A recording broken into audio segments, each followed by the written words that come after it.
The Humvee path less driven. I was always the student in school that was really smart but super lazy. I hated going to class. I loathed reading books like Lord of the Flies. I found much disdain doing abstract academics that I thought would never help me in the real world. This apathy in high school meant that I was never going to get a scholarship to college. My parents were your average blue-collar workers. If I want to go to school, then I'd have to foot the bill on my own. At 18, I knew two things for sure. The first being that I was not going to be in debt from school. The second, I wasn't even ready for college. I had just spent 4 years in what many recent graduates and I jokingly refer to as prison, and I was not ready to dedicate myself to 4 more. I always said that I hated learning stuff that didn't pertain to the real world. It was then that I decided to embark upon the most real endeavor that a person of my age could do. I enlisted into the United States Army.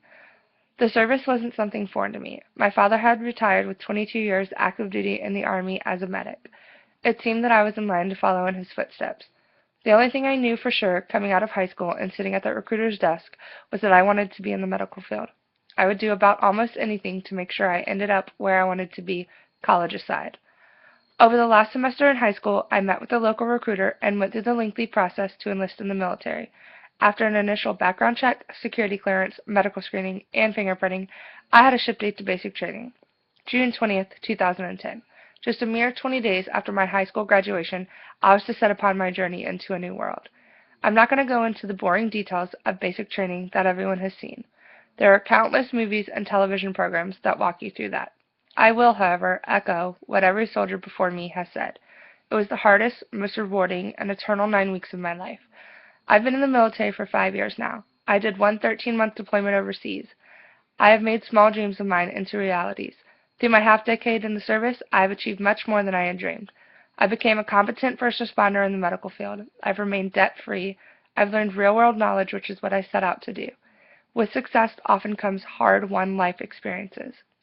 I've seen personal struggles, witnessed third-world hardship, and felt feelings of love and loss. Through it all, I have managed to learn a lifetime's wisdom in the 5 years I've been in the National Guard that few of my peers have had the opportunity to experience. I've learned that I could push my body far beyond what my mind allows me to do. I had originally set out on the military journey to learn what life was about. Somewhere along the way, I stopped looking for what it was, and I started living it. The Army has not just given me personal strength and abilities, it has developed my interpersonal relationships. I met my husband in the military. He was also in the medical field. I got married shortly after meeting him. We conceived our first child not too long after that. It is because of these extraneous events that I firmly believe that the true meaning of growth is when you start out looking for something, but you find it was always deep within you. It just takes certain experiences in your life to bring it out. I'm now in my freshman year of college, and I've learned that I won't ever fully be ready for the real world. Despite what most people believe and try to project, no one is ever really prepared for life's adventure.